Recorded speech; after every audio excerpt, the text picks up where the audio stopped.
وداعيا إلى الله بإذنه وسراجا قمرا منيرا একটা জবান বন্ধ রাখবেন না সবাই জবান খুলে মায়ার সুরে পড়েন না আল্লাহু আকবার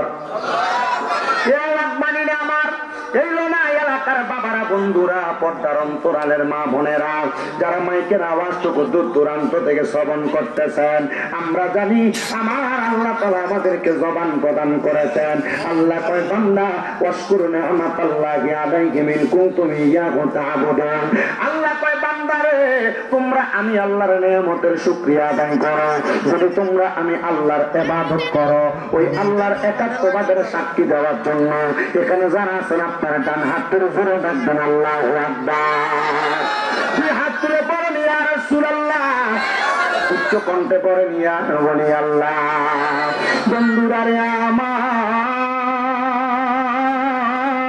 ও যুবক ভাইরা ও পর্দানশীল আমার মা বোনেরা আমার দাড়ি পাকা মুরব্বী বাবারা যেহেতু জবানের মালিক আমার আল্লাহ আল্লাহর দেওয়া জবান নিয়ে আমরা জান্নাতের বাগানে বসলাম মহব্বতের আওয়াজে আল্লাহ তাআলার কালামে হাকিমের তেলাওয়াত করে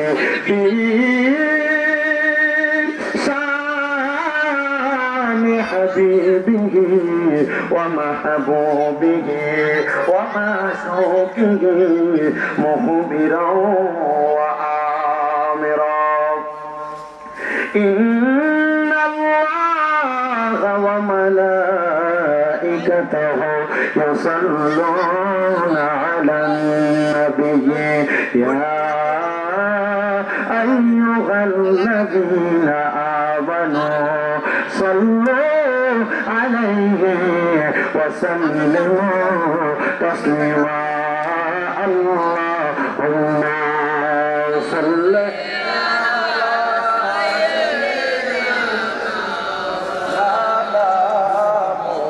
محمد وعلى آل سيدنا গাছের ডালের পাখি যদি মোরা হইতাম ওরে ওরে রওজা জিয়ারত করিতাম আল্লাহুম্মা সাল্লি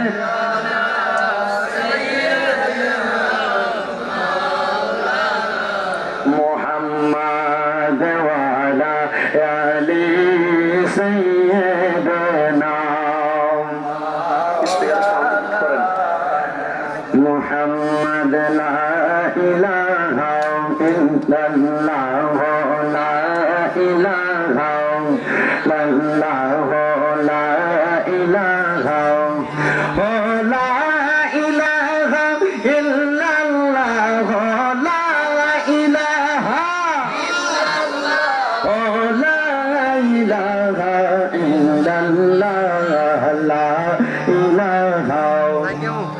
إله لا إله তুমি কাউরে বানাইলা সফিউল্লাহ কাউরে বানাইলা রুহুল্লাহ হায়রে মোর নবীকে দয়া করে মোর নবীকে দয়া করে বানাইলা হাবিবুল্লাহ লা ইলাহা ইল্লাল্লাহ ও লা ইলাহা আইরে অনেক দূরে মদিনা আমরা কেমনে যাব জানি না দয়াল আল্লাহ দয়া করেন আমার দয়াল আল্লাহ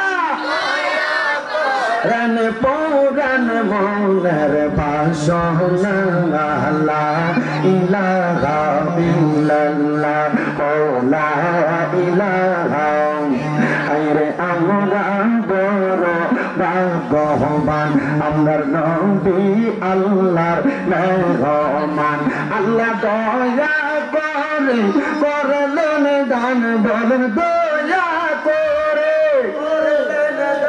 আমার নবী ইমানের ইমান লা ইলাহা ইল্লাল্লাহ ও লা ইলাহা লা ইলাহা ইল্লাল্লাহ মুহাম্মাদুর রাসূলুল্লাহ সাল্লাল্লাহু আলাইহি ওয়াসাল্লাম। আমার ননাই উত্তরপাড়া বাইতুল নূর জামে মসজিদের উদ্যোগে তৃতীয় বাৎসরিক ওয়াজ ও দোয়ার মাহফিলে আগন্তুক আমার মুসলমান ভাই বাবারা, আপনারা যারা বসলেন আপনারা সবাই বলেন আমাদের জীবনে গুনাহ আছে না নাই? আমাদের জীবনে এত গুনাহ রে, আমরার গুনাহ খবর যদি আমরার মা জানতো পুত্রিয়া পরিচয় দিত না, সন্তানের গুনাহ যদি বাপ জানতো সন্তান বলে পরিচয় দিত না। এ দাড়ি পাকা মুরব্বী বাবারা, আপনার জীবনের গুনাহ যদি আপনার সন্তান দেখত আপনারা তো বাপ পরিচয় দিত না। আল্লাহ গো লাখ লাখ শুকরিয়া আদায় করি তোমার দরবারে, তুমি না বলেছ লাখ তাকুনা তুমি রহমাতিল্লাহ, তোমার রহমত থেকে নিরাশ না হওয়ার জন্য। ইন্নাল্লাহ নিশ্চয়ই তুমি আল্লাহ ইয়াগফিরুয যুনুবা জামিআ, সকল প্রকার গুনাহ ক্ষমা করে দাও। ইন্নাহু হুয়াল গফুরুর রহিম, নিশ্চয়ই তিনি আল্লাহ যিনি ক্ষমাশীল এবং দয়ালু। আসুন বাবারা বন্ধুরা, আল্লাহ তাআলা যেহেতু ক্ষমাশীল এবং দয়ালু, মহব্বতের আওয়াজে আল্লাহ তাআলার একটু আসমে জাতের জিকির করি। আল্লাহ আল্লাহ আল্লাহ আল্লাহ আল্লাহ আল্লাহ আল্লাহ আল্লাহ আল্লাহ আল্লাহ আল্লাহ আগুন নিবাইলে ইয়ানি বেলা রে আল্লাহ আল্লাহ দয়াল জলদি ইয়ানি বেলা আল্লাহ মারহাবা আল্লাহ আল্লাহ আল্লাহ আইরে আগুন নিবাইলে ইয়ানি বেলা ইয়ানি আল্লাহ লাইলার মুর্শিদ আল্লাহ আল্লাহ আল্লাহ আল্লাহ আল্লাহ আল্লাহ মারহাবা আল্লাহ আল্লাহ জলদি তারিকা আল্লাহ পাশে জামগো তোমার আল্লাহ পাশে আল্লাহ মুর্শিদ নামে মোহাম্মদ রোজাই বাউলা আল্লাহ মারহাবা আল্লাহ আল্লাহ আইরে দয়াল নবীর চেহারা মুবারক, দয়াল নবীর চেহারা মুবারক, একবার দেখা দিবা নি মুশকিলিয়া যাও একবার গলে আল্লাহ দিবা আল্লাহ আল্লাহ আল্লাহ আল্লাহ আল্লাহ আশা মুর্শিদ গো তুমি কামনা ভাল্লা আল্লাহ মারহাবা আল্লাহ আল্লাহ আমি গোপনে কই রাপি রে গিয়ে এখন পাশে নয়া চলে দয়াল গো আমার অন্তরেতে চলে দয়া দয়া মারহাবা আল্লাহ আল্লাহ আমার অন্তরেতে চলে দয়া দয়া মারহাবা আল্লাহ আল্লাহ দয়াল নামে এত জালা আমার নূর নবীর নামে এত জালা গালে কলকো লাইয়া গান আমি গালে কলকো লাইয়া গঙ্গো আসলে গালিয়া কাম গলাই আল্লাহ আল্লাহ মারহাবা আল্লাহ আল্লাহ আল্লাহ আল্লাহ আল্লাহ আল্লাহ তোমায় ডাকতে লইয়া সরকার প্রাণে চালাইও ডাকতে লইয়া বাংলার প্রাণে চালাইও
মুহাম্মাদুর রাসূলুল্লাহ সাল্লাল্লাহু আলাইহি ওয়াসাল্লাম।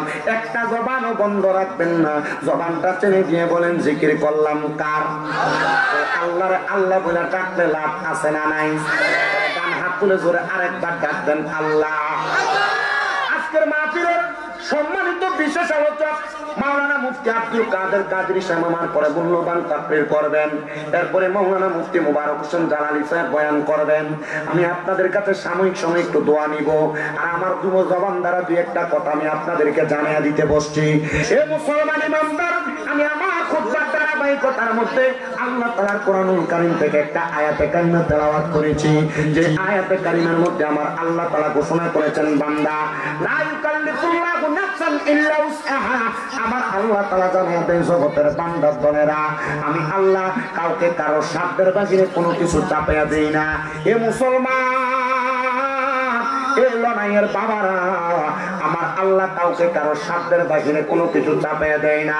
এবার বলেন, আমরা দুনিয়াতে যত মানুষ ধনী আছে, যত মানুষ গরিব আছে, যত মানুষ পয়সাওয়ালা আছে, যত মানুষ ফকির আছে, আপনারা বলেন ধনীকে ধনী, ফকিরকে ফকির বানাইছে একজন, তিনি কে?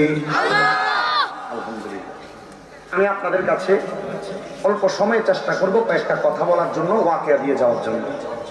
এ পোলাপানগুলো বোয়া না, আপনি এটা করেন না, আপনি সেখানে বসেন, কাউকে বসতে বলা যাবে না। আমার মাহফিলের সিস্টেম যার যেখানে ইচ্ছা এখানে থাকবে, সামনে হাঁটা চলা করা যাবে। আপনারা গভীর মনোযোগ দিয়ে বয়ান শ্রবণ করবেন। আল্লাহ বলেছেন, আমি কারো সাধ্যের বাহিরে কোনো কিছু চাপিয়ে দেই না। এবার বলেন, যে ব্যক্তি বেড়ার ঘরে ঘুমায়, তার বেড়ার ঘরে থাকার ক্ষমতা দিছে কে? আল্লাহ। যে ব্যক্তি বিল্ডিং ঘরে ঘুমায়, তার বিল্ডিং ঘরে ঘুমানোর ক্ষমতা দিছে কে? আমার মুসলমান ইমানদার, আল্লাহ পাকের একজন বন্ধু, যার নাম হযরতে আহমদ খুজাইমা বলখি রাহমাতুল্লাহ আলাইহি, জিনার বাড়ি হইল বলখ এলাকার মধ্যে। উনি বলেন, আমি সব সময় আল্লাহ তাআলার ইবাদতে মশগুল থাকতাম। আউলিয়া কেরামের খাসিলত হলো, আউলিয়া কেরাম সব সময় আল্লাহ তাআলার ইবাদতে মশগুল থাকেন। আপনারা বলেন, নামাজ ছাড়া কোনো বেলায়েতি ওলিগিরি চলেনি? না না না, চলে না। হযরতে আহমদ খুজাইমা বলখ রাহমাতুল্লাহ আলাইহি বলেন, আমি যখন আমার বাড়ির মধ্যে বসবাস করতেছি, আমি তাহাজ্জুদের নামাজ পড়লাম। তাহাজ্জুদের নামাজটা পড়া আমি আমার আল্লাহ তাআলার কাছে দোয়া করলাম, আল্লাহ আমাকে আপনি যা দিয়েছেন আমি তা পাইয়া শুকরিয়া আদায় করি। ও আল্লাহ গো, আমি আহমদ কুজাইমা যখন বসবাস করি, আমি নামাজ পড়লে বড় মজা পাই, আমি রোজা রাখলে বড় মজা পাই, আমি দুনিয়ার আমল আকলাক করলে মজা পাই। অনেক মানুষ নামাজ পড়ে, নামাজের মধ্যে রোগ বালা মুসিবতের কথা মনে হয়, অভাবের কথা মনে হয়, সন্তান সুস্থতার কথা মনে হয়, আবার কোন জায়গায় ঋণ থাকার কারণে ঋণের কথা মনে হয়। কিন্তু হযরতে আহমদ কুজাইমা বলেন, ও জগতের মানুষ, আমি যখন নামাজ আদায় করি আমার কাছে এত মজা লাগে, আমার কাছে মনে হয় দুনিয়ার সবচাইতে মজাদার খাবার যদি আমাকে কেউ এই সময় আমার জিহ্বার মধ্যে দিয়া দেয়, আমি এই খাবারের চাইতে আমার ইবাদতের মাধ্যমে বেশি মজা পাবো।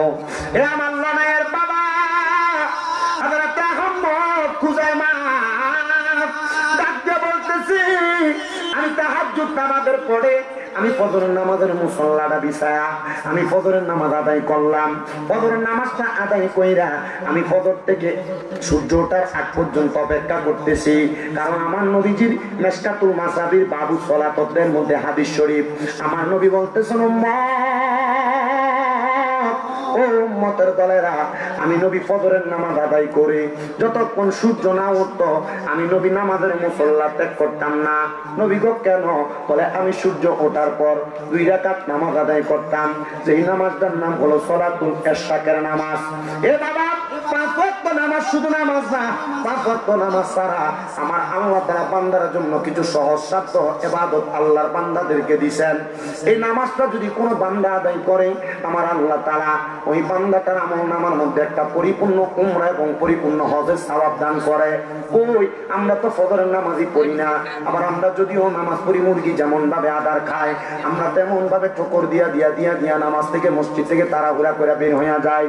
মনে রাখবেন না, না না না, আল্লাহর বান্দা আহমদ কুজাইমা বলেন, আমি আবার ইশরাকের নামাজটা পড়ার জন্য অপেক্ষা করলাম, আমি কিন্তু ইশরাকের নামাজটা আদায় করলাম।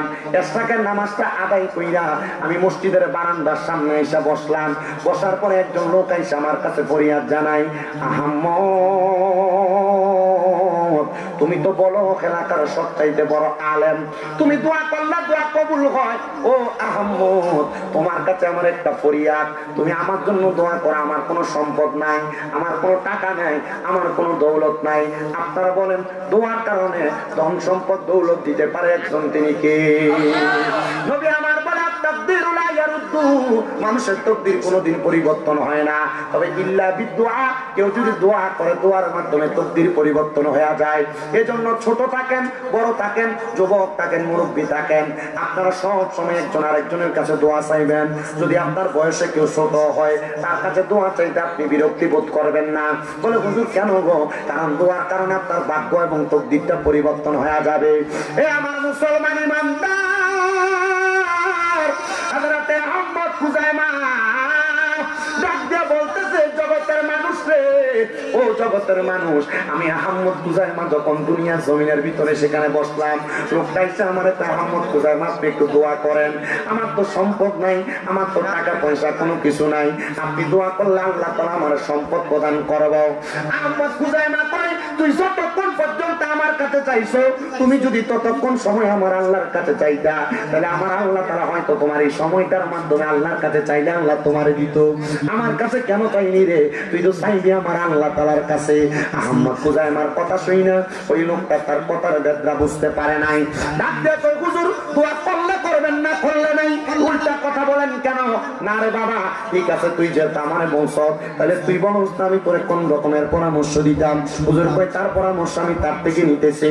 হুজুর বলেন, ঠিক আছে, আমি তোমার জন্য দোয়া করব, আল্লাহ যেন তোমার দুনিয়ার জমিনের সম্পদের মালিক বানাই। হুজুর কয়, তুমি অনেকগুলা কাগজ একসাথে করো, কাগজগুলো একসাথে কইরা একটা পাত্রের মধ্যে কইরা ওই কাগজের মধ্যে তুমি বিভিন্ন পেশার নাম লেখা আনো। এবার আহমদ কুজাইমার সামনে আগন্তুক ব্যক্তিটা একটা কাগজের মধ্যে ব্যবসা লিখলেন, একটা কাগজের মধ্যে মাছ বিক্রেতা লিখলেন, একটা কাগজের মধ্যে অন্য কিছু লিখলেন, এমন ভাবে অনেক ব্যবসা বাণিজ্যের কথা লিখলেন। আহমদ কুজাইমা ওই কাগজটা নিয়ে আইসা হুজুরের সামনে পাত্রটা ধরলেন। পাত্রটা ধরার পর আহমদ কুজাইমার সামনে ওই লোকটা ডাক দিয়ে কই, হুজুর কি করব? বলে, তুমি এই পাত্র থেকে একটা কাগজ উঠাও। কাগজ উঠানোর কথা বলার সাথে সাথে হুজুর বলতে, সাবধান, এই কাগজে যেটা লেখা থাকবে তুমি সেই ব্যবসা করবা, সেই ব্যবসা করলে আল্লাহ তোমার এই ব্যবসার মাধ্যমে উন্নতি দান করব। এবার লোকটা আহমদ খুজাইমার কথা মোতাবেক সেখান থেকে একটা কাগজ হাতের মধ্যে নিলেন। কাগজে উঠে দেখে কাগজের মধ্যে লেখা ডাকাইতি। কি লেখা? আমরা কথা বলি না। কি লেখা? তার মানে এমনিও তো খারাপ আছে, এমনিও তো।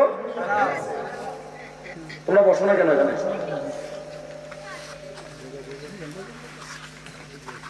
যদি এর নিয়ত ভালো থাকতো তাহলে কি এই এতগুলা কাগজের মধ্যে ডাকাইতি লাগতো?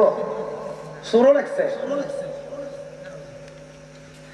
আহমদ খুজাইমা কয় তুমি বলছো যেটা লেখা থাকবে সেই কাজ করবা। যাও, আমি তোমার অনুমতি দিলাম, তুমি ডাকাইতি করো। আমি অনুমতি পাইছি আল্লাহর একজন হক্কানি বান্দার কাছে। এবার আপনারা বলেন হেদায়েত দেওয়ার মালিক একজন, তিনি কে? আল্লাহ যদি হেদায়েত দেয়, হেদায়েত কেউ ধরে রাখতে পারবো? এ মুসলমান ইমানদার, এ আমার লড়াইয়ের উত্তর পাড়ার বাবারা, আশেপাশে এলাকা থেকে দাঁড়িয়ে পাতা মুরব্বী বাবারা, একটু অন্তরের কানটা লাগে বয়ানটা শ্রবণ করার চেষ্টা করেন। এবার লোকটা এলাকার ডাকাতের সর্দারের কাছে যায় বলতেছে, এই ডাকাত সর্দার, আমার মনের মধ্যে ইচ্ছা যাচ্ছে তোমার সাথে ডাকাইতি করব, তুমি কি তোমার দলের মধ্যে আমার রাখবানি? এই কথা বললাম, ওই ডাকাত সর্দারের সাথে ডাকাইতি করার জন্য রাস্তায় নাইমা গেছে। এবার ডাকাইতি করার জন্য যখন নামছে, কিন্তু অনেকদিন পর্যন্ত ডাকাইতি করার কোন জায়গা খুঁজে পায় না। তো আগে আরবের বড় বড় বণিকেরা ব্যবসা বাণিজ্য করার জন্য নদী পথে তাদের জাহাজ দিয়া মাল সামান ক্রয় করে নিয়ে যাইতেন। এমন টাইমে বড় বড় ব্যবসায়ীরা যখন বলাক এলাকার পাশে দিয়া নদী মাতৃক এলাকার উপর দিয়া যখন যাইতেছেন, এবার পুরাটা ডাকাতের সর্দার ওই ডাকাতের পুরা গ্যাংটারে নিয়ে ওই নৌকাটার মধ্যে হামলা চালাইছে, যেন তাদের নৌকার মাল সামান গুলা নিয়ে যাইতে পারে। কিন্তু মালটা চালানোর জন্য যখন হামলা নেওয়ার জন্য যখন হামলা চালায়, যা দেখতেছে ওই নৌকার ভিতরে যে বণিকটা মাল সামান গুলা নিয়ে যাইতেছে, সবাই তাদের কর্মকাণ্ড করতেছে, কিন্তু যেই বণিকের মাল সেই বণিকে সেই জায়গার মধ্যে নামাজ পড়তেছে। ওই আবার ডাকাতের সর্দার ডাক দিয়ে কয়, আল্লাহর বান্দা, তাড়াতাড়ি এই ব্যক্তিটাকে নামাজের মধ্যে ধরে ফেলো, নামাজের মধ্যে দইরা তাকে তুমি বাঁধো, তারপর আমরা তার মাল সামান গুলা আমাদের নৌকাতে উঠায়া আমরা তার মাল সামান গুলা চুরি করে নিয়ে যাবো। এই মুসলমানের জন এবার ওই আহমদ খুজাইমার কাছে যাওয়া ব্যক্তিটা বলে, যখন দেখলাম ওই বণিক ব্যক্তিটা নামাজ আদায় করতেছে, আমার বিবেক একটু লাড়া দিছে। আমি কেমনে নামাজি ব্যক্তিটার কাছ থেকে মালগুলা চুরি করে নিয়ে যাইতাম?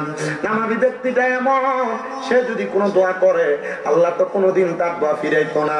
সে যদি আমরা বদদোয়া দেয়, আমরা তার মালগুলা আমাদের নৌকার মধ্যে বোঝাই করার সাথে সাথে আমাদের নৌকাটা তো দুই বা এই জায়গার মধ্যে আমরা শেষ হয়ে যাইতে পারি। এবারে লোকটা ডাক দিয়া কই, আমি সিদ্ধান্ত পরিবর্তন করলাম, আমি চিন্তা করলাম আমি ডাকাত সর্দারের সাথে থাইকা আমি যদি তারে আঘাত করি তাহলে সেই ব্যক্তিটার গুনাহটা আমি নিতে পারবো না। আবার চুরি করার কারণে রাসূল বলেছেন 3 সময় 3 ব্যক্তির ঈমান থাকে না। আপনারা বলেন কয় সময়ে কয় ব্যক্তির ঈমান থাকে না? আপনি কইতেছেন আপনারা কয় সময় কয় ব্যক্তির ঈমান থাকে না? আর নামাজ হবে না, হ্যাঁ আর নামাজ হবে 3 সময় 3 ব্যক্তির ঈমান থাকে না। 1 নাম্বার, চোর যখন চুরি করে তখন তার ঈমান থাকে না। 2 নাম্বার, জিনাখোর যখন জিনা করে তখন তার ঈমান থাকে না। 3 নাম্বার, ও দুনিয়ার মুসলমান, নেশাখোর যখন নেশা করে তখন তার ঈমান থাকে না। 3 সময় 3 ব্যক্তির ঈমান থাকে না।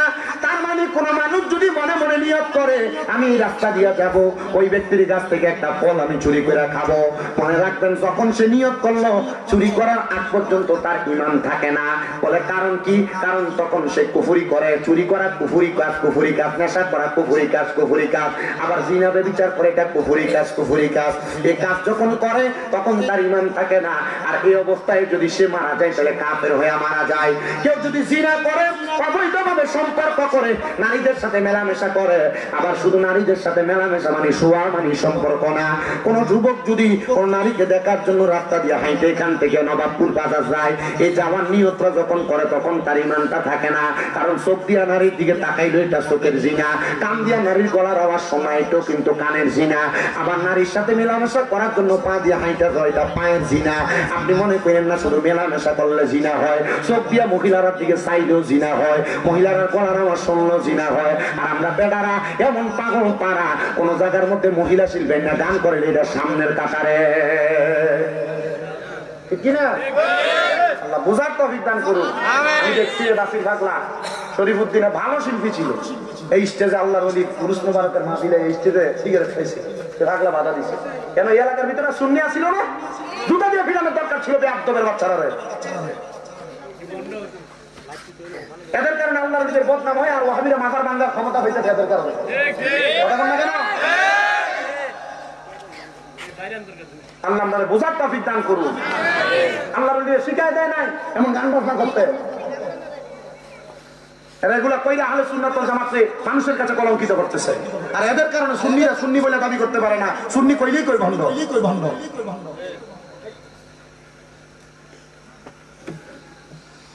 তো আমি যেই কথা বলতেছিলাম আমার বাবারা, আপনারা বলেন দুনিয়ার জমিনের ভিতরে কয় কাজ করার সময় কয় ব্যক্তির ঈমান থাকে না? তাহলে 3 কাজ করার সময় 3 ব্যক্তির ঈমান থাকে না। মনোযোগ দিয়ে শুনবেন বাবারা, কোন মানুষ যদি নেশা করে, এ যুবক ভাই, এ মুরব্বী বাবারা, পর্দার অন্তরালের মা বোনেরা গো, মনোযোগ দিয়ে শোনো গো বাবা, তোমরা যারা নেশা করো, মদিয়া বা ফেন্সিডিলের সাথে যুক্ত, গাঁজার সাথে যুক্ত, ডাইরেক্ট কথা তোমাদেরকে বলি, এগুলা খাওয়ার সময় তোমার ঈমান থাকে না। খাওয়ার জন্য যদি রওনা করো, দূরে যেয়ে খাইবা, তখন থেকে তোমার ঈমান তোমার সাথে থাকে না। এই অবস্থায় যদি তুমি মারা যাও, তাহলে তুমি বেঈমান হয়ে মারা গেলা। আমার মুসলমান ঈমানদার ও নবীর উম্মতের দল আশিক রাসূল ভাই বাবারা, একটু মনোযোগ দিয়ে বয়ানটা শ্রবণ করার চেষ্টা করেন। এবার আল্লাহর বান্দা কয়, এমনি তো আমি চুরি করতে আসছি, আমি যদি চুরি করি আবার লোকটারে হাতের মধ্যে বাঁধে, তাহলে আমি আমার আল্লাহ তাআলার কাছে জবাব দেওয়া লাগবে। আমার তো মরার ভয় আছে, আমি কোন দিন জানি মইরা যাই, এই চিন্তা করে আমি আজকে ডাকাইতি করতাম না, আমি এই আল্লাহর বান্দাটারে বাঁচাইমো। ও মা গো, ডাকাইতের সর্দার আইসা ডাক দিয়ে বলতেছে, কিরে তুমি কেন তাড়াতাড়ি তার হাত পা বাঁধো না? আমরা তো তাড়াতাড়ি তার মাল সামান করে নিয়ে যাওয়া লাগবে। এই কথা বলতে দেরি, ওই ব্যক্তি তার মাথা থেকে তরবারিটা বাগিরি কইরা ডাকাত সর্দারের ঘাড়ের মধ্যে একটা আঘাত করছে। আঘাতটা করার সাথে সাথে ডাকাত সর্দার দুনিয়া থেকে বিদায় হয়ে গেছে। ডাকাইতি করার জন্য যে লোকগুলো আসছিল সবগুলা তার এমন হুঙ্কার দিকে পালায় গেছে। আর ওই বণিক ব্যক্তিটা নামাজটা শেষ করার পরে লক্ষ্য করে বলতেছে, হাই রে, তুমি বুঝি এমন একজন সতর্ক ব্যক্তি, তোমার কারণে আমি এই জায়গার মধ্যে সুন্দর একটা বাস পাইলাম, আমার জানটা ফিরা পাইলাম। হাই রে আমার মুসলমান, ও আমার লড়াইয়ের বাবারা, উনি ওনার জীবন হায়াত ফিরে পাইয়া ডাক দিয়া কয়, বাবা তুমি যে আমার জীবন বাঁচাইছো, আমার এই জায়গার মধ্যে 1 টাকা না 2 টাকা না 2 লক্ষ দিরহামের মাল সামান ছিল, যারে আমার জান বাঁচানোর কারণে আমি তোরে 1 লক্ষ দিরহামের মাল দিয়া দিলাম। বান্দা কই আসলাম ডাকাইতি করার জন্য, জান বাঁচাইলাম, ডাকাইতি করা লাগে না, 1 লক্ষ দিরহামের মাল পেয়ে গেলাম। উনি এখানে কি কথা বলে জিজ্ঞাসা, কি কথা বলেন আপনি? কথা বলে আমি তো এখানে কে কি করে আমি নড়াচড়াও বুঝি। আমি মানুষ ছোট, আমি যে ওয়াজ করি আমার খুব কষ্ট হয়।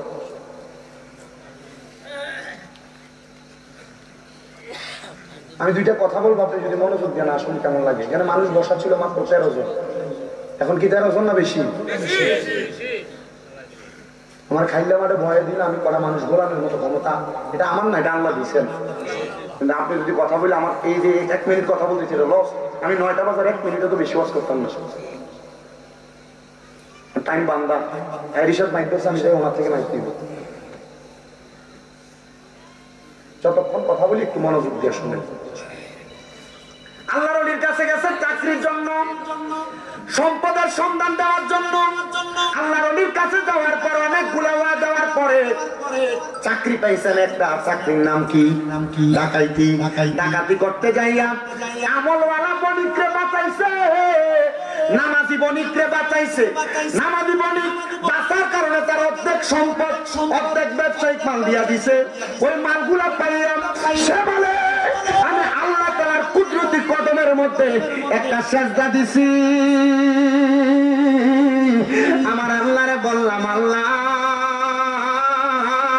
এতদিন পর্যন্ত জানতাম সোহবতে তালে তোরা সাজে কোনাত, সোহবতে তালে তোরা তালে কোনাত।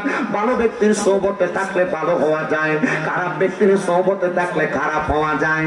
ও আল্লাহ, আমি এমন একজন ভালো ব্যক্তির সোহবতে আছিলাম গো, উনি আমার পেশা দিছে ডাকাইতে, কিন্তু নামাজি ব্যক্তির দিকে তাকে আমার মনটা নরম হয়ে গেছে। এখন দিয়ে 1 লক্ষ দিরহামের মাল পেয়ে গেলাম। আল্লাহ, এই মাল আমি কি করব? এত সম্পদের আশা তো আমি করি নাই। এবার 1 লক্ষ দিরহামের মালগুলা নিয়ে আহমদ কুজাইমার কাছে যা বলতেছে, ও আহমদ কুজাইমা, দেখছেন নি কত মাল দেখা যায়? বলে তুমি কি এত বড় ডাকাইতি করছো নাকি? কয় না গো না, আমি ডাকাইতি করি নাই গো। কোথায়? বলে এই মালগুলা আমারে ডাকাইতি করতে যাওয়ার পর আমার সর্দার যখন ডাকাইতি করব, যে ব্যক্তির ডাকাইতি করব সে নামাজি হওয়ার কারণে, আমি তার উদ্ধার করার কারণে, ডাকাইত থেকে বাঁচানোর কারণে সে তার অর্ধেক মাল আমারে দিয়া দিছে। কয় আল্লাহর শুকরিয়া আদায় করো, আল্লাহ তাআলার কাছে সেজদা অবনত হও। কয় হুজুর, আমার কোনো মাল সামানের দরকার নাই, এখন থেকে ওয়াদা করলাম আর আমি কোনোদিন কোনো মাল সামানের লোভ করব না। আমি যদি আমার আল্লাহ তাআলার পথে মতে থাকার জন্য কোন আউলিয়া কারণে সোহবতে থাকি, তাহলে আমার আল্লাহ তাআলা আমার ধন সম্পদ দিয়ে এমনি ভরপুর করে দিব। আমার ধন সম্পদ বেশিও লাগে না, অনেক কম ধন সম্পদ পাই, এইটা দ্বারা উপকৃত হওয়া যায়। এবার আপনারা বলেন বাবারা, মরার আগ পর্যন্ত আল্লাহর ওলিদের পথ মধ্যে পাইকা আউলিয়া কেরামের অনুসরণ কইরা আমরা আল্লাহ পর্যন্ত পৌঁছাইতে চাইছি, চাই না? ও বাবারে, যদি পৌঁছাইতে পারো তাইলে মরার পরে তুমি একটা শান্তির জায়গা পাইবা জান্নাত। কিন্তু যদি পৌঁছাইতে না পারো গো, তাহলে শান্তির জায়গা তুমি কখনো পাইবা না। এই জন্য মরার কথা দৈনিক বারবার স্মরণ করবা, আর ঈমান এবং আমলের সাথে জীবন কাটাইবা, যেন তুমি মরার পরে সুন্দর একটা জায়গা পাও, জান্নাত। এবার আপনারা বলেন, মরার পরে জান্নাত আমরা পাইতে চাই কি চাই না? আমার মরণের কতদিন বাকি আমি জানিলাম না গো আল্লাহ, মরণের কতদিন বাকি, আমার মরণের কতদিন বাকি আমি জানিলাম না গো আল্লাহ, মরণের কত বাকি, আমার মরণের কতদিন বাকি আমি জানিলাম না গো আল্লাহ, মরণের কতদিন বাকি। হঠাৎ আজরাইল আসিয়া যখন হস্তে দিবা দড়ি, তখন আমার মনা বাঙাই করবে লুকা চুরি, আমি বুঝিলাম না গো আল্লাহ, মরণের কতদিন বাকি, আমার মরণের কতদিন বাকি আমি জানিলাম না গো আল্লাহ, মরণের কতদিন বাকি। আর আয়াত হইল হাতে বাইরে, মত হইল পায়ে, যেই জায়গায় যার মরণ লেখা সেই জায়গায় সে মরে, আমি বুঝিলাম না গো আল্লাহ, মরণের কতদিন বাকি, আমার মরণের কতদিন বাকি আমি জানিলাম না গো আল্লাহ, মরণের কতদিন বাকি। আর জমদূতে আসিয়া যখন হস্তে দিবা দড়ি, লইয়া যাইব হাতে পায়ে চোখে দিয়া আন্দি, আমি বুঝিলাম না গো আল্লাহ, মরণের কতদিন বাকি, মরণের কতদিন বাকি আমি জানিলাম না গো আল্লাহ, মরণের কতদিন বাকি। হাইরে 40 দিনের আগে বাইরে মৌতের নিশানি, 40 দিনের আগে বাইরে মৌতের নিশানি, কোন জায়গায় যার মরণ লেখা সেই জায়গায় মরবে সে জানি, আমি বুঝিলাম না গো আল্লাহ, মরণের কতদিন বাকি। একটা জবান বন্ধ রাখবেন না। আপনারা বলেন, মরণ কথা নাকি সত্য না মিথ্যা? এ দুনিয়ার মুসলমান, এ নবীর উম্মতের দল, এ লড়াই উত্তর পাড়ার বাবারা, একটু মনটা লাগে আরেকটা আল্লাহওয়ালা ব্যক্তির কথা আমি আপনাদেরকে বইলা ওয়াটাই দিতামতেছি, গভীর মনোযোগ দিয়া বয়ানটা শ্রবণ করবেন। আমরা যেই তরিকা মোতাবেক চলাফেরা করি, হুজুর গৌসে পাক বড় পীর আব্দুল কাদের জিলানী আল জিলানী, ওনার নামটা তো আপনার নতুন শুনি নাই, ওনার দরবারের কথা আমরা কম শুনি নাই। আপনারা বলেন গৌসে পাক কি কম দামি ওলি না বেশি দামি? সব অলিদের কাঁধের মধ্যে গৌসে পাকের কদম আছে, জোরে কন্যা মারহাবা। এ মুসলমান ইমানদার, হুজুর গৌসে পাকের দরবারে চোরের কাহিনী তো আপনারা জানেন, কম্বল দিয়া পেঁচাইছে অনেক কথা। কিন্তু আরেকদিন গৌসে পাকের দরবারে আরেকটা চোর আসছিলেন গৌসে পাকের ঘর থেকে চুরি করার জন্য, কিন্তু গৌসে পাকের ঘর থেকে চুরি করতে পারেন নাই। গৌসে পাক আব্দুল কাদের জিলানী রাত্রবেলা ইবাদত করে সময় কাটায়, চোর চুরি কইরা গৌসে পাকের দরবার থেকে বের হয়ে যাবে, এমন টাইমে গৌসে পাক ডাক দিয়ে কয়, কিরে চোর, চুরি কি করলি না? আমার ঘর থেকে এমনি চলে যাস? চোর ডাক দিয়া কয়, হুজুর আমি তো চুরি করতে আইছি না, আমি আইছি মুড়ি দইবার লাগিয়া। আইসি মূলত কেন কইছে কি আইসে চুরি করতে হইছে কি? মুড়ি দেওয়া মানে কি দরবারে তুমি মাথায় লাগে আদন আর মসজিদে নামাজও আমরা নামাজ পড়ি না এমন কথা দি কয় না দি। মুড়ি দেওয়ার মানে কি এমন যে ধরেন দালালিয়া ধরেন ধরেন যে কোনো জায়গার মুড়ি দাও, আপনি যে কোনো দরবারে মুড়ি দেওয়ার মানে কি এইটা যে আমি মুড়ি দিলাম দরবারে টুপি আমার মাথায়, আমি শুনি, আমি দাবি করলাম মসজিদে নামাজ হয়, আমি নামাজে নেই। এই মুড়িদের কারণে পুরো দরবারে বদনাম কথা কন না কা। এই পর্যন্ত কোন পীর মাসে কোন মুড়িদে বলে নাই যে নামাজ পড়িস না, কথা কয় না কেন? ঠিক না? কিন্তু মুড়িদ যদি না পড়ে মুড়িদের কারণে পুরো দরবারে বদনাম, ঠিক না? আল্লাহ তাআলা আমাদেরকে সহিহ সমঝ দান করুন। হক্কানি রব্বানি মাশায়েখ আযমদের সোহবতে থাইকা ঈমান আকীদাকে মজবুত কইরা নামাজ আদায় করার তৌফিক দান করুন। বলেন আপনার নামাজই তো মেরাজ, কিন্তু আমরা নামাজ পড়ে নামাজের ভিতরে মশা মারে না, ঠিক কি না? আল্লাহ বুঝার তৌফিক দান করুন, জোরে বলেন আমিন। হুজুর গাউসে পাক আসছো কেন? আইসা চুরি করতে, কয় হুজুর মুড়ি দইতে। কয় তাইলে মুড়ি দইয়া যাও, এখন বাড়িতে যাও না। কয় হুজুর বাড়িতে যাই তারপরে সিদ্ধান্তটা আবার কইমু। কয় না রে বাবা, এখান থেকে বাড়িতে যে যাইবা তুমি তো তোমার হায়াতের গ্যারান্টি দিতে পারো না, মুড়িদা হইয়া যা এরপরে আমার কাছ থেকে যাইবা। এই কথা শোনার সাথে সাথে হুজুর কয় হাতটা দে। হাতটা দেওয়ার পর হুজুর তার হাতে হাতটা রাখছে। কয় মুড়িদ যেহেতু হইবি শর্ত দুইটা। কয়টা? করে কয় না কয়টা? এক নাম্বার শর্ত নামাজ ছাড়তে পারবি না, দুই নাম্বার শর্ত মিশা কথা কইতে পারবি না। এই দুই শর্ত দিয়া তারে মুরিদ করাইছে। শর্ত কয়টা? এই দুইটা জিনিস দেখেন আপনার ইবাদতের মূল জিনিস নষ্ট করে দিচ্ছে। যদি আপনি নামাজ না করেন, দুই নাম্বার আপনি যদি মিশা কথা কন, এই মিথ্যা সব পাপের মূল, ঠিক কিনা? মিথ্যা সব পাপের মূল। এই মিশা মিশা মিশা এই মিশার মাধ্যমে আপনার অনেকগুলো মিথ্যা জন্ম নিবে, তখন আপনি অন্য কোন ইবাদত করলে ইবাদত কবুল হবে না। কথা কি ঠিক আছে? হুজুর মুরিদ করাইছে। মুরিদ মানে কি? বায়াত গ্রহণ করানো মানে কি? ওয়াদাবদ্ধ হওয়া। হুজুর মুরিদ করাইছেন, আমার হাতে হাত রেখে তো কোনদিন নামাজ ছাড়বি না আর কোনদিন মিশা কথা কইবি না। কথা মোতাবেক ওয়াদা করছে, হুজুর নামাজ ছাড়তাম না, মিশা কথা কইতাম না।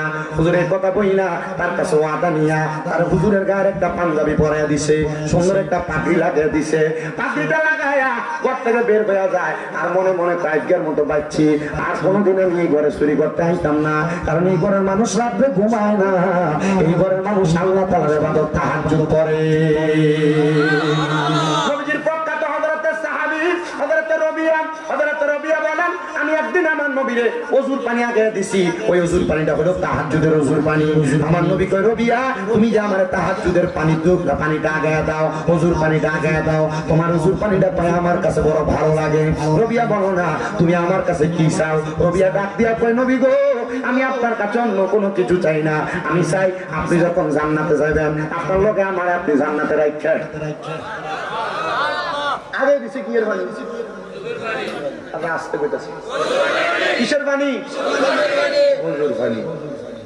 নবীজি কইছে, তুমি যে আমার ওযুর পানি তাহাজ্জুদের সময় আগে দাও, আমার কাছে খুব ভালো লাগে। কি চাও বলো তো? রবিয়া ডাক দিয়া কয়, নবী আপনার সাথে আমি জান্নাতে আখিরাতের মধ্যে সব জায়গায় থাকতে চাই। আমার নবী কয়, মসজিদের মুসল্লা তারা তোমার কপালের স্থান বানাও, মানে নামাজটার মধ্যে তুমি মনোযোগ লাগাও, দেখবা তুমি জান্নাতের মধ্যে আমি নবীর সাথে থাকবা। এ আব্বুজিরা, এ নবীর উম্মতের দল, ঠিকই ওই রবিয়া ইন্তেকাল করার পরে নবীজির সাহাবায়ে কেরাম স্বপ্ন দেখছে ওই রবিয়া জান্নাতের মধ্যে একটা ঘরে অবস্থান করতেছে। ওই ঘরটার নাম হলো মাকামে মাহমুদের সবচাইতে প্রশংসার জায়গা জান্নাতুল ফেরদাউস। জিজ্ঞাসা করে তুমি এই ঘরে কার জন্য অপেক্ষা করো? বলে রহমতের নবীর জন্য। ওই নবী কি তোমার ঘরে যাবে? নবীর জন্য আল্লাহ আরো সুন্দর জান্নাত রাখছে। ওই যত সুন্দর রাখুক না কেন আমি আমার নবীর সাথে থাকব, কারণ আমার নবী কইছে তাহাজ্জুদের পানি আগে দেওয়ার কারণে, আমার নবীর সাথে আমি নবীর কথা মোতাবেক নামাজ পড়ার কারণে আমার নবীর সাথে আমি জান্নাতে থাকবো, সব জায়গার মধ্যে থাকবো। আমি এর জন্য সব জায়গায় থাকবো বিদায় আমি জান্নাতের মধ্যে নবীর জন্য অপেক্ষা করি। জোরে কোন সুবহানাল্লাহ। সূরা ডাক দিয়ে কাজগার বাচ্চা বাচ্চা আর কোনদিনের বাড়ি চাইতাম না চুরি করতে, কারণ এই বাড়ির মানুষ ঘুমায় না। কি করে? কি নামাজ? ঘুরে পান না কি নামাজ? কোন সময়? আল্লাহর কসম, সমস্ত পৃথিবীর জমিনে যত ওলিরা পীর দাবি করে একজনও তাহাজ্জুদ নামাজ ছাড়া পীর হইতে পারে নাই, ওলি হইতে পারে নাই। যদি মনে করো যে হ্যাঁ হুজুর হক্কানি পীরের নামাজ আদায় করে ওলি হইছে, হক্কানি পীরের নামাজ ছাড়া ওলি হয় নাই, আল্লাহ আমাদের বোঝার তৌফিক দান করুন। জোরে কোন আমিন। এ দুনিয়ার মুসলমান, ঘর থেকে চুরি করে বাইর হইয়া ফজরের সময় একবারে কাছাকাছি এবার ঘর থেকে বাইর হইয়া সামনে গেছে, যে দেখতেছে বড় একটা রাজপ্রাসাদ। চিন্তা করছে রাজপ্রাসাদের মধ্যে চুরিটা করি, কারণ রাজারা সারা রাত্র পর্যন্ত আড্ডা ফিরটা ফজর রাত পড়তে যায় কিন্তু ঘুমায়। আর আমরা সমাজে এখন রাজা হওয়া লাগে না, 2 টাকা কামাই করতে পারলে আর যে একটা মোবাইল হাতের মধ্যে আয় পড়ছে পুরো রাত মোবাইলটা টিপা ফজরের সময় আজানটা দিলে এরপরে সাজা লাগে ঘুমাইতে যায়। আপনারা কোন ঠিক না ঠিক? এই যারা আবার চোরাচুরি করে শান্তি পায় না। আরে বাবা ও নবীর উম্মতের দলেরা, এবার বাদশার রাজপ্রাসাদে ঢুকবো। এমন টাইমে রাজপ্রাসাদের দরজার মধ্যে প্রহরী ডাক দিয়া কয়, এ কে আপনি? বলে তোমার বাদশার বাড়িতে চুরি করতে যাই। এবার ওই প্রহরী ডাক দিয়া কয় ঘুম ঘুম চোখের ভিতরে, কিরে চোর তো কোনোদিন শিকার যাইতো না, আমি চোর চুরি করতে যাই। শিকার করে রিমান্ডে দিল জীবনও শিকার যায়।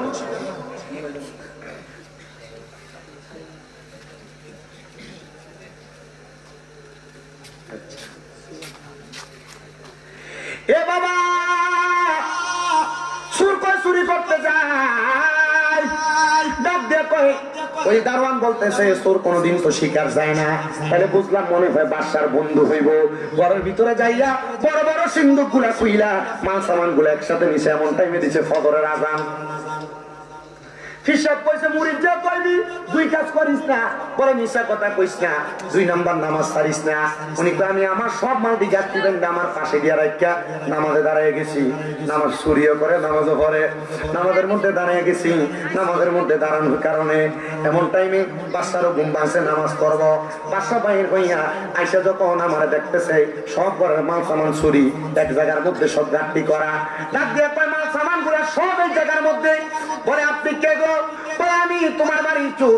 বলে এত সুন্দর পাঞ্জাবি পরা, মাথার মধ্যে ভাগড়ি লাগানো, আপনি নিজেরা চোর বলতেছেন?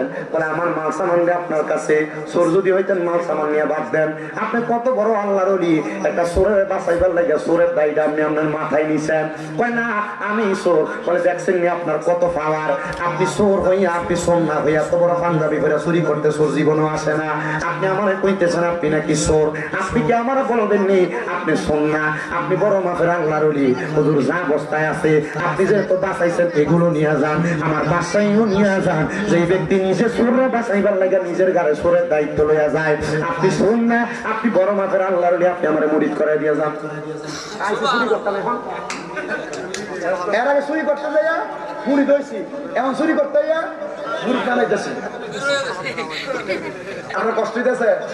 খুব কষ্ট করে এটি বাইর করি। যদি আপনার এটি শোনার পরে যদি মনে করেন যে না চোর নামাজ পড়ছেনি, আপনি খারাপ কাজ করছেন, করতে করতে করতে করতে আপনি একবারে বাদ হয়ে গেছেন, তওবা করেন, মসজিদে আসেন 2 রাকাত নামাজ পড়েন। না আমরা সমাজের মানুষের খাচ্ছ খারাপ। কোনো মানুষ যদি নামাজ না পড়ে আজকা যদি নামাজ পড়ে মসজিদে বাড়িলে কি নতুন নাকি কথা বল না কেন?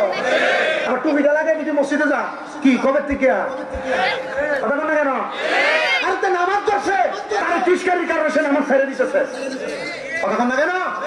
আল্লাহ আমাদেরকে সহি সমঝ বুঝার তৌফিক দান করুন।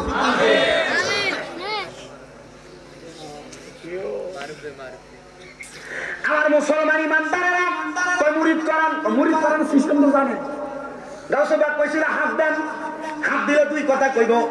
মুরিদ যেহেতু হইবা না, নামাজ ছাড়তে পারবা না, মিশা কথা কইতে পারবা না, বলে হুজুর মানলাম। এবার মুরিদ হওয়ার পর কয় হুজুর আমার বাসায় সব আপনারে দিয়া দিলাম। কয় বাসায় লাগতো না, যে মাল দিলে সেই মাল দিয়ে আমার দিয়া দাও। সবগুলা মাল নিয়ে চলে গেছে, হাঁটতে হাঁটতে আর খবর নাই। কারণ কি ঘটনা ঘটতে গেল, দুই জায়গায় ধরা খেয়ে বাচ্চা গেছে। কি ঘটনা ঘটলো, সেখান থেকে দৌড়ে গাউসে বাগের দরবারে গেছে। কয় কেমনে আমি গাউসে বাগের দরবারে গেছি, আমি এটা টের পাইছি না। গাউসে বাগ জিগায়, কিরে বাবা কই থেকে আসছো, মুড়ি হয়ে গেছো, এখন দি সামান নিয়ে আসছে, এত হাদিয়া তো আমার দরকার নাই। কয় হুজুর সব রাইখা দেন, কোনো কিছুর আমার দরকার নাই। আজকে যে বাসা বাচ্চি হুজুর প্রথম আইসি চুরি করতে আপনার কাছে। বলে গাউসে বাগ কয় আমি তোর চুরির খবর জানি। কয় হুজুর চুরি করতে আপনার কাছে মুড়ি দিয়ে গেছি। কয় বাসার বাড়িতে গেছো চুরি করবার লাগিয়া, এখন আর চুরি কইরা চুরি করতে যায় ধরা খাইছস না, আবার তার মুড়ি বানিয়ে দিয়ে আমার কাছে আইসো। কয় হ্যাঁ হুজুর। কয় চুরি করার ধরা খাওয়ানোর আগে কি করছ? কয় হুজুর 2 রাকাত নামাজ পড়ছি। কয় আমার আল্লাহ তাআলা তো 2 রাকাত নামাজটা কবুল করছে। আমার লমাইয়ের বাবা, আপনার কোন ইবাদত আল্লাহর কাছে কবুল হইবে এটার গ্যারান্টি তো আপনি দিতে পারেন না। আমি শুধু আজকের মাহফিলে 2টা মানুষ চাই মরে, একটা মানুষ হাতটা তুইলা সবেন হুজুর মসজিদে এমনি পড়া রইছে, আমি এই মসজিদের জন্য 20,000 টাকা আমার মা বাপরে মোহাব্বত কইরা দুনিয়ার সব আমল কবুল হোক আর না হোক, এই আমলটা যেন কবুল হয়। আমি বেশি দৈন্য মানুষ আছে নাকি এলাকা?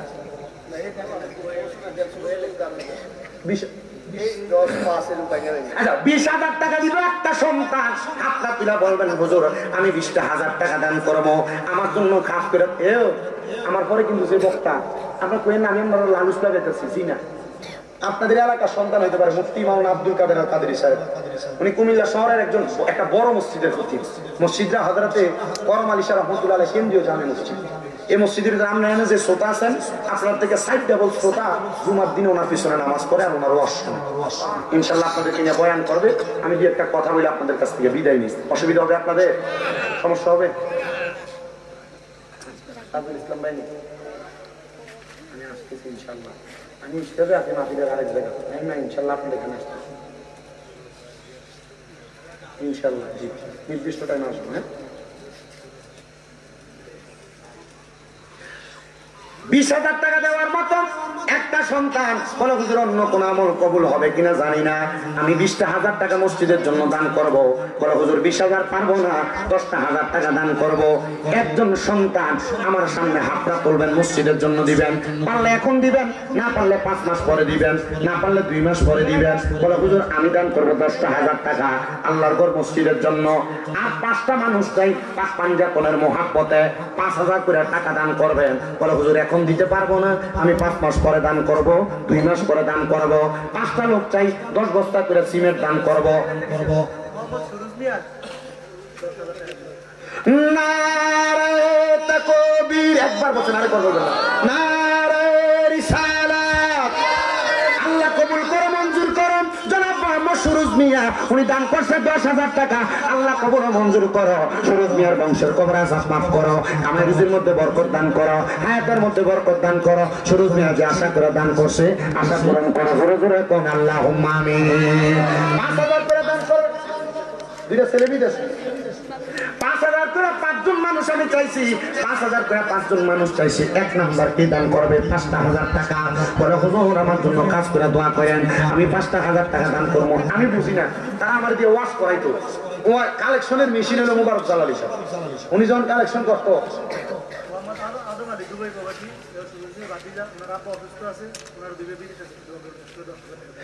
নারে তাকবীর।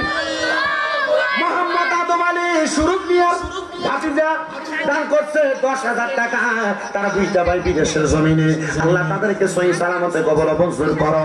আল্লাহ আদম আলীর মনে আশা পূরণ করো, বংশের কবর আযাব মাফ করো, কামাই রুজির মধ্যে বরকত দান করো। তাদের আব্বা যেন সুস্থ শিফাতুল কামিলা নসিব করো।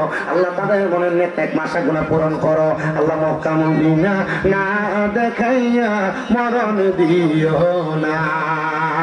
ও মন ভাই পাখিতে পানজাত নিরাকারে নিরঞ্জন এক বস্তুতে দুই রকম বুঝায় শরীয়তের সতেজ না তরিকতের নাই মুকাম হাকিকত বুঝিলে মারফত পাই রে মন পাগলা মনোরায় তুই ডুব দিলি না পাকা ধরিয়ায় একটা মানুষ এক নম্বর পাক পাঞ্জাতনের মোহাম্মদে ৫,০০০ টাকা দান করবেন একজন ৫,০০০ টাকা দিবেন মসজিদের কাজের জন্য কে দিবে একজন ৫,০০০ টাকা আমার মা নাই দোয়া করবেন আমার আব্বা নাই দোয়া করবেন বংশের কবর আজাব মাপচিয়া দোয়া চাই আমার ৫,০০০ টাকা আল্লাহর হস্তে লেখায় নেন মসজিদের মধ্যে ৫,০০০ টাকা এক নাম্বার বড় আব্বু নাম কি আপনার কি শফিউল্লাহ সাহেব আল্লাহ কবুল করে মঞ্জুর করো জিরোয়াস নিবাসী জনাব মোহাম্মদ শফিউল্লাহ সাহেব দান করে দিলেন ৫,০০০ টাকা আল্লাহ শফিউল্লাহ সাহেবের মনে আশা পূরণ করো ব্যবসার ব্যবহার জাতমাত করো কামাই রিজকে বরকত দান করো হায়াতের মধ্যে বরকত দান করো শফিউল্লাহ সাহেব যে আশা করে দান করেছে আশা পূরণ করো জোরে জোরে কোন আল্লাহুম্মা আমিন এরপরে কে দান করবে ৫,০০০ টাকা হাতটা তুলে বলবেন হুজুর আমি দান করব ৫,০০০ টাকা আমার মা নাই দোয়া করবেন ও মনোবাই আমার নবীজি সিন্ধু কইয়া মারা পথের তালা দিয়া হাসান হুসেন রাখছে ডাইনে ভাই বাফাতে মশিকল হইয়া তালাটা রাখছে আটকায়া সাবিনী সে আলী মরতু যাই